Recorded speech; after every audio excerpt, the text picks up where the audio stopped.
Group 1 issue రోజుకొక మలుపు తిరుగుతుంది. అభ్యర్థుల ముందు కేసులు వేసిరు, దాని తర్వాత కోర్టులో ఏం తీర్పు వచ్చిందో చూసినాం. దాని తర్వాత మళ్ళీ నిన్న గ్రూప్ 1కి సెలెక్ట్ అయిన అభ్యర్థుల తల్లిదండ్రులు వచ్చి ప్రెస్ మీట్ పెట్టుడు. ఇవాళ రాజగోపాల్ రెడ్డి మాట్లాడు గ్రూప్ 1 నిరుద్యోగుల విషయంలో కావచ్చు.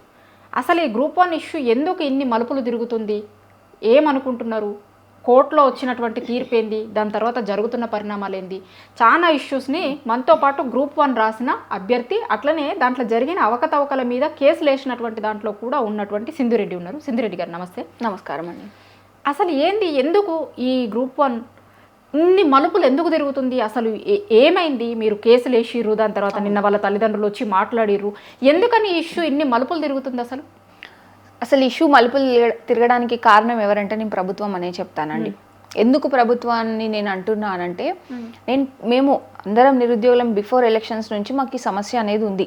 నిరుద్యోగులకి సంబంధించిన సమస్యలు కావచ్చు, ఎస్పెషల్గా గ్రూప్ 1కి సంబంధించిన సమస్యలు ఏంటి, పేపర్ లీకేజ్లో ఒకసారి క్యాన్సిల్ అయింది, తర్వాత బయోమెట్రిక్స్ లేదని ఒకసారి క్యాన్సిల్ అయింది. సో గ్రూప్ 1 ప్రధాన అంశంగా నిలిచింది నిరుద్యోగ సమస్యలు అన్నిటిలో. అప్పటి నుంచి అప్పుడు అధికారంలో ఉన్న వాళ్ళకైనా అప్పుడు ప్రతిపక్షంలో ఉన్న వాళ్ళకైనా మా సమస్యల గురించి మేము చెప్పుకుంటూనే వచ్చినాం. కాకపోతే ఈరోజు ప్రభుత్వాలు మారిపోయినాయి. ఇప్పుడు కాంగ్రెస్ అధికారంలోకి వచ్చింది. సో వాళ్ళకి ముందే తెలుసు ఉన్న సమస్యలు ఏంటి అనేది మొత్తం క్లియర్గా తెలుసు. తెలిసి అధికారంలోకి వచ్చిన తర్వాత కూడా అదే నిర్లక్ష్యం చూపించినారు. ఆ నిర్లక్ష్యం చూపించకపోయి ఉంటే ఈరోజు ఇన్ని మలుపులు తిరిగి ఇన్ని సమస్యలతో మేము ఉండే వాళ్ళం కాదనేది నేను గట్టిగా నమ్ముతున్నా. అది జరిగింది కూడా. ఎందుకంటే స్వయాన రేవంత్ రెడ్డి గారే పిలుచుకొని మా సమస్యలన్నీ అడిగిన మనిషి. అది అందులో ఎట్లాంటి నిర్లక్ష్యం కూడా జరగకుండా చేయాల్సిన బాధ్యత ఆయన మీదే ఉంటుంది కదా. ఎంత కాదన్నాం, తెలంగాణ పబ్లిక్ సర్వీస్ కమిషన్ అనేది ఇండిపెండెంట్ బాడీ అయినప్పటికీ కూడా ప్రభుత్వం నుంచి కొన్ని సూచనలు అనేవి ఖచ్చితంగా దానికి కమిషన్కి వెళ్తాయి. ఆ సూచనల ప్రకారమే పనిచేస్తారు కదా. సో అందులో రేవంత్ రెడ్డి గారు కీలక పాత్ర పోషించాల్సింది ఉండే. ఇందులో ఎటువంటి నిర్లక్ష్యం జరగకూడదు, నిరుద్యోగులకు సంబంధించి అన్ని కరెక్ట్గా జరగాలి అని ఆయన బాధ్యత తీసుకున్నారు. కానీ అధికారంలోకి వచ్చినాక ఆ బాధ్యత మర్చిపోయినారు. కాబట్టి ఈ రోజు గ్రూప్ 1 అంశంలో ఇన్ని మలుపులు, ఇన్ని రకాల సమస్యలు ఎదురవుతున్నాయండి. అంటే ప్రభుత్వం ప్రాపర్గా రెస్పాండ్ అవ్వలేదు. డెఫినెట్గా రెస్పాండ్ అవ్వడం ఒకటే కాదండి, ఈ నిరుద్యోగ అంశానికి సంబంధించి అసలు ప్రాపర్ పని చేయట్లేదు ప్రభుత్వంలో ఉన్న పెద్దలు కానీ హోల్ యాజ్ అ గవర్నమెంట్ కానీ అసలు నిరుద్యోగ సమస్య దీన్ని పరిష్కరించడానికి ఎటువంటి స్టెప్స్ మాకు కనిపించట్లేదు. అంటే కొన్ని ఇప్పుడు గ్రూప్ 1 సమస్యనే ఉందండి, అసలు ప్రభుత్వం నుంచి ఏదైనా రెస్పాన్స్ కనిపించిందా? ఎన్ని రోజులు అవుతుంది గ్రూప్ 1 జడ్జిమెంట్ వచ్చి? ఒక్కసారి కూడా ఎవరు మాట్లాడలేదు. రేవంత్ రెడ్డి గారికి సమస్య తెలియదు అనుకోవాలా మేము? ఇప్పుడు ఎడ్యుకేషన్ మినిస్టర్గా వారే ఉన్నారు, వారికి తెలుసు, వాళ్ళు రెస్పాండ్ అవ్వాల్సిన సిచ్యువేషన్ ఇది. కానీ ఎందుకు రెస్పాండ్ అవ్వట్లేదు? ఇక్కడే నిర్లక్ష్యం కనిపిస్తోంది కదా. అంటే మీరేమో నిర్లక్ష్యం ఉంది, ప్రాపర్గా రెస్పాండ్ అవ్వట్లేదు అంటున్నారు. కానీ ప్రభుత్వం, సీఎం గారు వర్షన్ వేరే లెక్క ఉంది కదా. అసలు నిరుద్యోగులకి మేము ఇచ్చిన ఉద్యోగాలు ఎవ్వరు ఇవ్వలేదు, అసలు ఉద్యోగాలు ఇవ్వకుర్రి, నోటిఫికేషన్లు ఇవ్వకుర్రి అని రోడ్ల మీదకి వచ్చి ధర్నా చేసిన ఉద్యోగులు ఎవరన్నా ఉన్నారు, నిరుద్యోగులు ఎవరన్నా ఉన్నారంటే అది మా ప్రభుత్వంలోనే తెలంగాణలో జరుగుతుంది. అసలు మీరు నోటిఫికేషన్లు వద్దని అంటున్నారట కదా, అంత ప్రాపర్గా రెస్పాండ్ అవుతున్నామంటారు. అది చాలా తప్పండి. అది 100% అబద్ధం. ఈ మాట నేను ఒక్కదాన్నే కాదు, ఏ రాష్ట్రంలో ఉన్న ఏ నిరుద్యోగిని పట్టుకొని ఎవరు కాంపిటేటివ్ ఎగ్జామ్ రాసే వాళ్ళని అడిగినా ఇదే మాట చెప్తారు. అంటే ప్రభుత్వం సైడ్ నుంచి వారు ఏం చేస్తున్నారు, ఎంతసేపు నియామక పత్రాలు ఇచ్చింది చూస్తున్నారు కానీ దానికి సంబంధించి అసలు నోటిఫికేషన్ వారు ఏమి ఇచ్చినారని నేను క్వశ్చన్ చేస్తాను. 60,000 ఉద్యోగాలు ఇచ్చినామంటున్నారు కదా. లేదండి, అది తప్పండి. వారు ఇచ్చింది కేవలం 11,000 పైచిలకు ఉద్యోగాలు మాత్రమే. అది కూడా డిఎస్ ఎగ్జిస్టింగ్ నోటిఫికేషన్స్ కి కొన్ని వేకెన్సీస్ యాడ్ చేసి మాత్రమే వారు ఎగ్జామ్ కండక్ట్ చేసినారు, దానికి నియామక పత్రాలు ఇచ్చినారు తప్పించి అసలు వారు ఏ నోటిఫికేషన్స్ రిలీజ్ చేయలేదు. ఇంకొకటి, ఇప్పుడు మీరు చూసే రీసెంట్గా మనకు కొన్ని న్యూస్ పేపర్లో క్లిప్పింగ్స్ కనిపించినాయి, వైద్య శాఖలో కొన్ని రిక్రూట్మెంట్స్ జరుపుతాము అని చెప్పి కనిపించినాయి. అవన్నీ చూస్తున్నాం కానీ అవి రియాలిటీలో లేదు. నాకు తెలిసి వారు వచ్చి ఓన్లీ ఫార్మసిస్ట్ ఎగ్జామ్ ఒకటే పెట్టినారు, దానికి సంబంధించిన నోటిఫికేషన్ ఒకటే ఇచ్చినారు తప్ప ఇంకా ఏది వాళ్ళు సొంతంగా from the scratch notification from the scratch ఇచ్చిన దాఖలాలే లేవు. అది 100% అబద్ధం. కేవలం ఎందుకు మాట్లాడుతున్నారని కూడా మనం అనుకోవచ్చు. రాజకీయ అంశంగా చూసినారు వాళ్ళు, ఇప్పుడు కూడా అదే రాజకీయ అంశంగా చూస్తున్నారు. దానివల్ల వాళ్ళ టార్గెట్ ఆడియన్స్ అనేది ఎవరు అనేది వాళ్ళకి చాలా క్లియర్గా ఉంది. ఇప్పుడు మాకు చెప్పినారు అనుకోండి 60,000 ఉద్యోగాలు ఇచ్చినామంటే మేము ఆబ్వియస్గా ఖండిస్తాం దాన్ని, వాళ్ళు ఇవ్వలేదు కాబట్టి ఇవ్వలేదని చెప్తాం. కానీ మా పేరెంట్స్, ఊర్లలో ఉన్న జనాలకి ఏం తెలుస్తుందండి, 60,000 ఉద్యోగాలు ఇచ్చినంట కదా, మీకు ఎందుకు రాలే 60,000 ఉద్యోగాలల్లా? ఎందుకంటే పేరెంట్స్కి, అదర్ పీపుల్కి టెక్నికాలిటీస్ తెలియవు కదా, అసలు ఈ ప్రాసెస్ ఎట్లా ఉంటుంది అనేది తెలియదు. వాళ్ళైనా ఎంతసేపు చూసేది ఏంటి, అపాయింట్మెంట్ ఆర్డర్స్ వస్తున్నాయా లేదా, ఏమంటారు పబ్లిక్ డాష్ల మీద ఏం మాట్లాడుతున్నారు అనేదే చూస్తారు. అదే విధంగా రేవంత్ రెడ్డి గారు కూడా అదే విధంగా ఈ అంశాన్ని చూస్తున్నారు, కానీ నిరుద్యోగులకు న్యాయం చేసే విధంగా మాత్రం చూడట్లేదు. అంటే రాజకీయ అంశంగా చూస్తున్నారు అన్న లెక్క మీరు అంటున్నారు. అవును, కానీ మీలాంటి వాళ్ళ వెనకాల రాజకీయ నాయకులు ఉండి చేపిస్తున్నారు, వీళ్ళు అసలు అభ్యర్థులే కాదు, లేదంటే వేరే పొలిటికల్ పార్టీలు వీళ్ళ మీ వెనకాల ఉండి మాట్లాడిస్తున్నారు అనే మాటలు కూడా వినిపిస్తున్నాయి ఈ మధ్య. మీరు విన్నారా? చాలా వినిపిస్తున్నాయి, నేను చూస్తూనే ఉన్నాను. మీ మీద కూడా గతంలో ట్రోల్ చేసిన అసలు మీరు ఎగ్జామే రాయలేదు మాట్లాడుతున్నారు అని. నేను ఎగ్జామ్ రాయాలనే అనేదానికి నేను మీ ముందు ఒకటి చూపిస్తానండి. ఇది నేను కొన్ని డీటెయిల్స్ అనేటివి స్ట్రైక్ ఆఫ్ చేశాను. ఇది ఇన్విజిలేటర్ సైన్, ఇది నా సైన్, ఇది దేనికి సంబంధించిన హాల్ టికెట్, గ్రూప్ 1 మెయిన్స్ కి సంబంధించిన హాల్ టికెట్. నేను ఎందుకు కొన్ని డీటెయిల్స్ రిలీజ్ చేయగలుగుతా, కానీ ఇప్పుడున్న ప్రస్తుతం ఉన్న సోషల్ మీడియా చాలా వర్డ్స్ ఉందండి. వాళ్ళు ఏ ఎక్స్టెంట్ కైనా వెళ్ళేదానికి రెడీ ఉన్నారు కాబట్టి నేను హైడ్ చేశాను. సో ఇదైతే నేను ఫేక్ చేయలేను కదా. సో డెఫినెట్గా నేను ఎగ్జామ్ రాసినమా లేదా అనేది కాదండి. ఇప్పుడు మీరు తప్పు చేసినరా లేదా అది చెప్పండి. ఇప్పుడు నిరుద్యోగుల విషయంలో న్యాయం చేస్తున్నారా లేదా అనేది మీకు మీరు ఆలోచించుకోవచ్చుగా. నా మీద ఆరోపణలు, నాలాంటి వాళ్ళ మీద చేసే ఆరోపణల మీద చేసే కాన్సన్ట్రేషన్ ఈ అంశాన్ని పరిష్కరించే దానిపైన చేస్తే బాగుంటది కదా. కానీ ఆ విధంగా మాత్రం ఎవరు పని చేయట్లేదు. ప్రభుత్వాలు కూడా మరీ టూ మచ్ గా ఎవరైనా ముందుకొచ్చి మాట్లాడితే కథం, వీళ్ళ వెనకాల రాజకీయ నాయకులు ఉండి చేపిస్తున్నారు, ప్రతిపక్షం ఉండి చేపిస్తుందంటే ఇదే మేము ఇప్పుడు ప్రతిపక్షంలో ఉన్న బీఆర్ఎస్ వాళ్ళు మీరు మాకు 10 సంవత్సరాలు న్యాయం చేయలేదు అని చెప్పి కాంగ్రెస్ కి మేము సపోర్ట్ చేసినాం కదా. గతంలో ఎలక్షన్స్ ముందు మేమందరం కాంగ్రెస్ కి సపోర్ట్ చేసినాము, ఎంతో కొంత మేము కూడా సహాయపడ్డాం అధికారంలోకి రావడానికి. దాన్ని మీరు కాదంటారా? ఆ రోజు మీరందరూ రాజకీయ నాయకులు మా వెనకాల ఉన్నారు కదా. మరి ఆ రోజు మీకు కరెక్ట్ అనిపించింది, ఈ రోజు తప్పెట్లా అనిపిస్తుంది? డెఫినెట్ గా మేము పోతాం అండి. రాష్ట్రంలో ఉన్న ప్రతిపక్ష పార్టీల దగ్గరికి మేము ఖచ్చితంగా పోతాం. లేకపోతే మా వాయిస్ బయటకు ఎట్లా వినిపిస్తుంది? నేను వాయిస్ మీరు అనొచ్చు, ప్రెస్ మీట్లు పెట్టుకోవచ్చు, ఇంకేదైనా చేయొచ్చు, ఆ రకంగా మీ వాయిస్ వినిపించవచ్చు కదా అనేది మనకు అనిపించవచ్చు. కానీ మీరు నిన్న సింపుల్ ఎగ్జాంపుల్ చెప్తా అండి. నిన్న సోమాజిగూడ ప్రెస్ క్లబ్లో సెలెక్టెడ్ క్యాండిడేట్స్ పేరెంట్స్ అందరితో ఒక ప్రెస్ మీట్ పెట్టిండ్రు. సేమ్ టైం సుందరయ్య విజ్ఞాన కేంద్రంలో మాకు అన్యాయం జరిగింది అని చెప్పి మేము విద్యార్థి సంఘాలతో కలిసి ఒక రౌండ్ టేబుల్ పెట్టుకున్నాం. అంటే మమ్మల్ని అందరినీ పోలీసులను పెట్టి అడ్డుకున్నారు, ఎక్కడికక్కడ అరెస్టులు చేసినారు. ఇంకా కనీసం వెళ్ళి నేను పోలీసులను అడిగిన ఎందుకు క్యాన్సిల్ చేస్తున్నారు, మేము విత్ పర్మిషన్ పెట్టుకున్నాం కదా అంటే లేదు మేము క్యాన్సిల్ చేసేసినాము, ఏదన్నా ఉంటే 6 తర్వాత స్టేషన్ కి రా మాట్లాడుకుందామని మాట్లాడిన మాట. 6 తర్వాత పోలీస్ స్టేషన్ రమ్మని మాట్లాడాలి, నేను పోయి మాట్లాడాలండి. ఒక విద్యార్థిగా దట్టు ఒక మహిళగా అది మాట్లాడే పద్ధతి ఏనండి? నాతో 6 తర్వాత అసలు మహిళల్ని పోలీస్ స్టేషన్ లో పెట్టుకోవద్దు అనేది మన కాన్స్టిట్యూషన్ చెప్తుంది. అట్లాంటిది అట్లా ఎట్లా మాట్లాడతారు? సరే పోనీ, మరి సోమాజిగూడ ప్రెస్ క్లబ్ లో ఉన్నది కూడా నిరుద్యోగ అభ్యర్థులే కదా. ఎందుకంటే ఇప్పుడు GRL క్యాన్సిల్ అయిపోయింది, ఎవరు సెలెక్టెడ్ కాదు, ఎవరు నాన్ సెలెక్టెడ్ కాదు, వారిని కూడా అడ్డుకోవాలి. మరి ఎందుకు అడ్డుకోలేదు ప్రభుత్వం? ఇక్కడే వెరీ క్లియర్ గా కనిపిస్తుంది. అనుకూలంగా ఉంటేనేమో మేము ఇట్లా ఉంటాం, అనుకూలంగా లేకపోతే మేము ఇట్లా అణచివేస్తాం అనేది చూపిస్తున్నారు.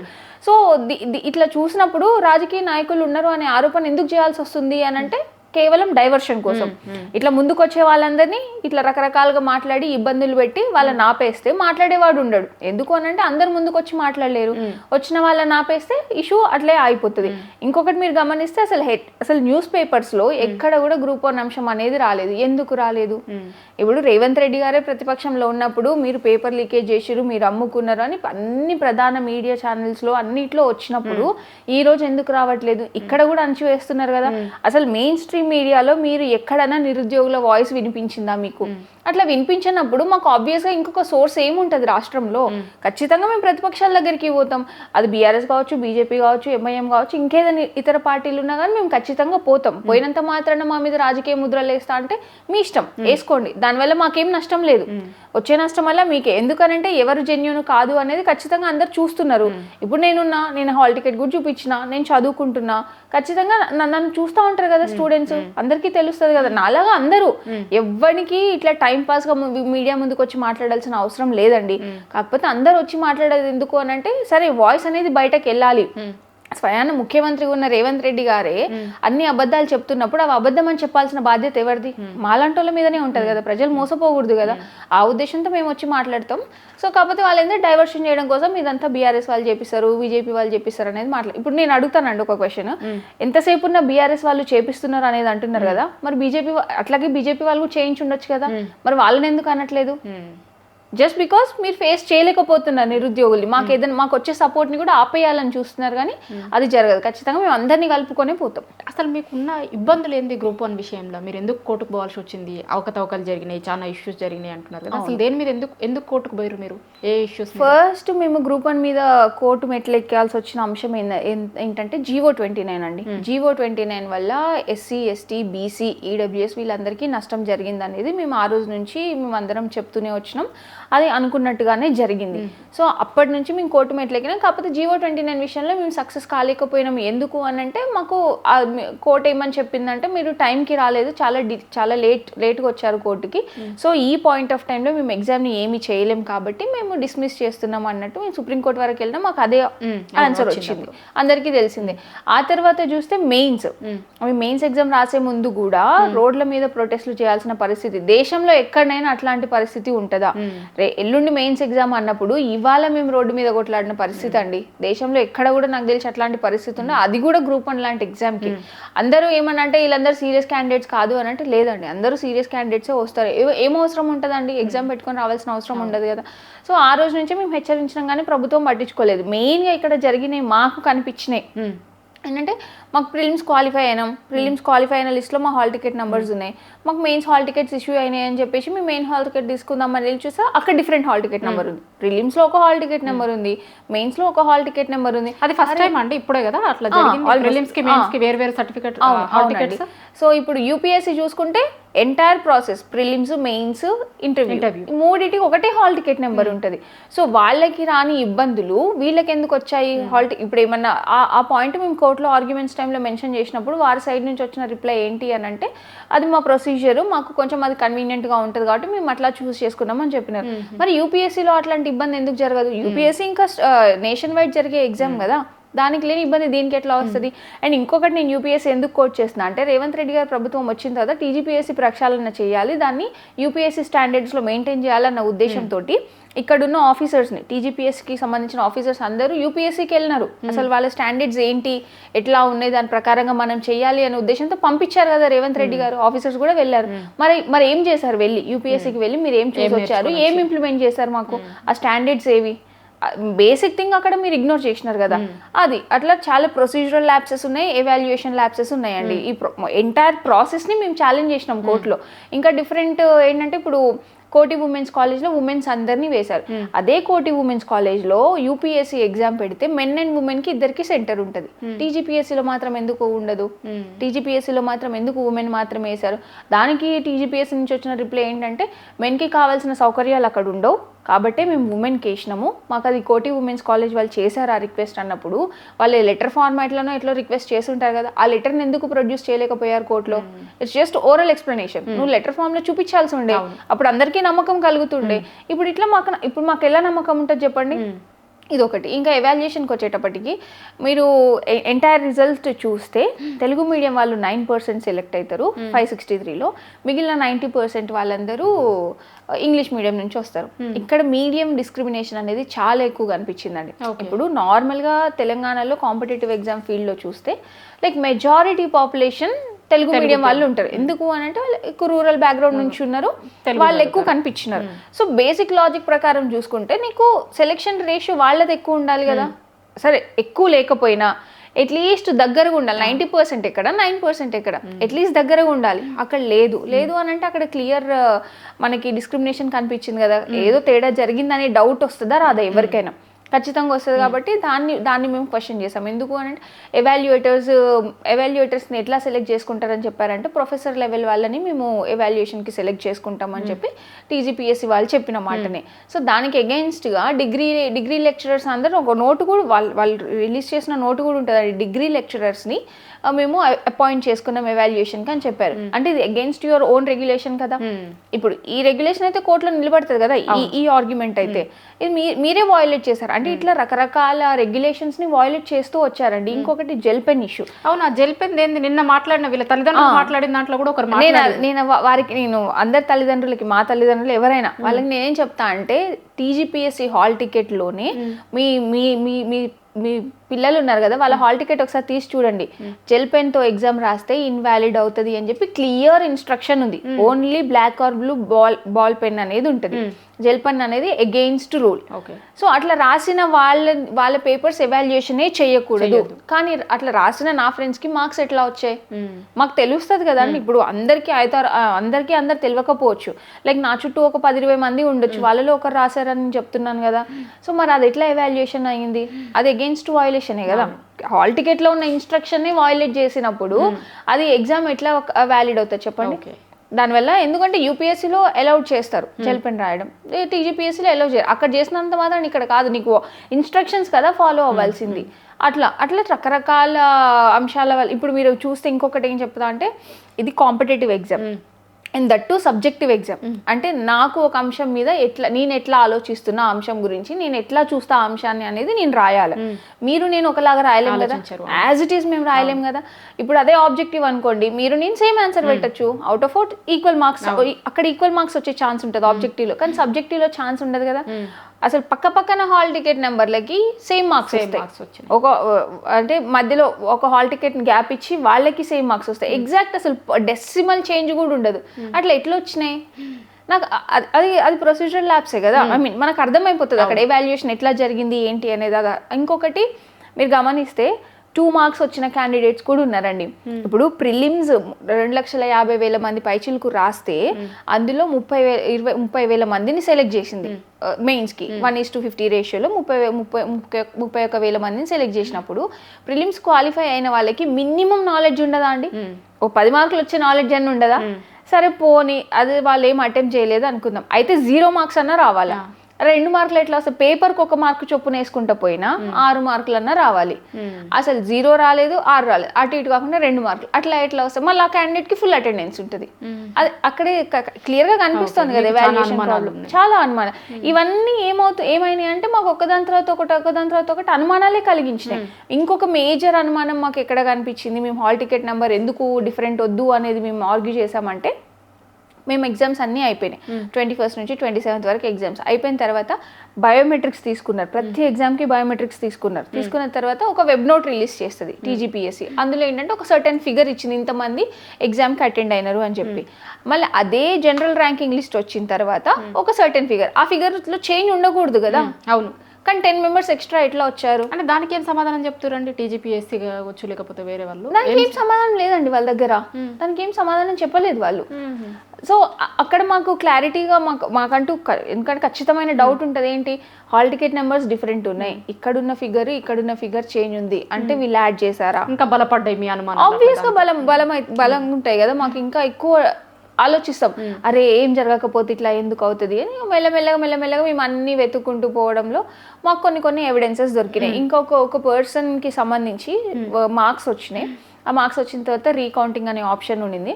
రీకౌంటింగ్కి అప్లై చేసుకోకపోయినా, అప్లై చేసుకుంటేనే వెదర్ మార్క్స్ పెరగడమా తగ్గడమా జరుగుతుంది. అప్లై చేసుకోకపోయినా మార్క్స్ తగ్గినాయి, అట్లా ఎట్లా తగ్గుతాయి అని చెప్పి అది మేము కోర్టులో ప్రొడ్యూస్ చేయడానికి ట్రై చేసినప్పుడు ఆ పర్సన్ని మీరు కోర్టుకి రావద్దు, జడ్జ్ ఏమన్నారంటే ప్రొడ్యూస్ చేయండి ఆ పర్సన్ని అన్నప్పుడు మీరు కోర్టులో రావద్దు అని చెప్పి వాళ్ళ మీద కేసులు పెడతాం, మీరు వస్తే కేసులు పెడతామో ఇట్లాంటి బెదిరింపులు చేశారు.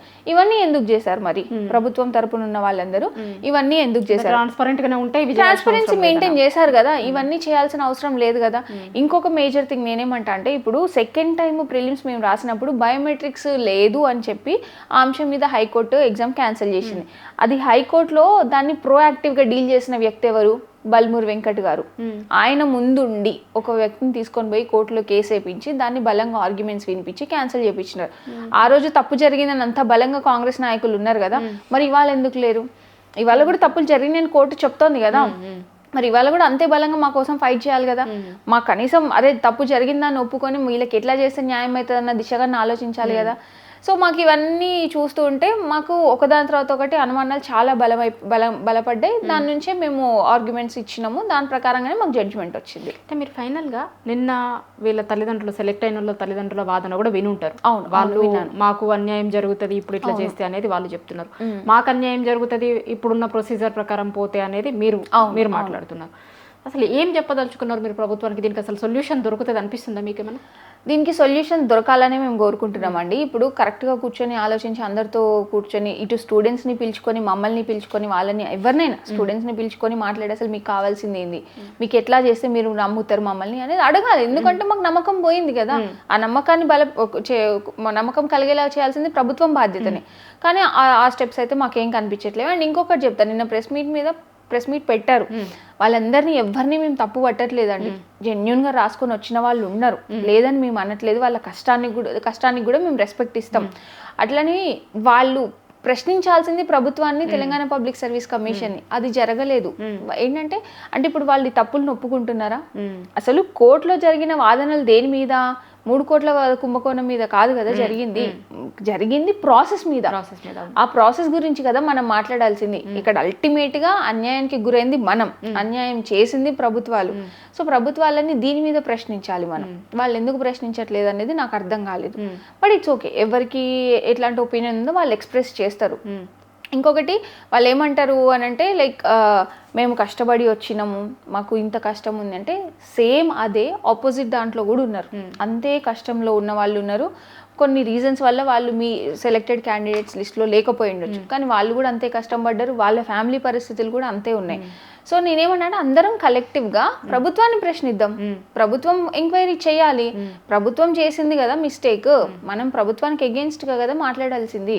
అంటే వాళ్ళు మిస్టేక్ చేయకపోతే మాట్లాడితే తప్పు, కానీ వాళ్ళు మిస్టేక్ చేసినప్పుడు మనం డిమాండ్ చేయాలి, మాట్లాడాలి, అడగాలి. అది జరగాల్సింది అనేది నేను చెప్తాను. అంటే నిన్న దాంట్లో కూడా మీకు అది అనిపించలేదు, డిమాండ్ చేయాల్సింది ప్రభుత్వాన్ని, కానీ వాళ్ళు చేసినట్టుగా అనిపించలేదు. అవునండి, వాళ్ళు ఎందుకు చేయలేదు అనేది నాకు తెలీదు, కానీ లోతుగా ఆలోచిస్తే మాత్రం దీని వెనకాల కొంచెం ఎవరో ప్రొవోక్ చేసి ఎవరన్నా ఉన్నారు అనే అనుమానం ఉంది. ఎందుకంటే చామల కిరణ్ కుమార్ రెడ్డి ఇచ్చిన స్టేట్మెంట్స్ ప్రకారం తల్లిదండ్రులు వచ్చి మాట్లాడితే మేమేం సమాధానం చెప్పాలి అన్న నెక్స్ట్ డే ఎట్లా ప్రెస్ మీట్ జరిగింది?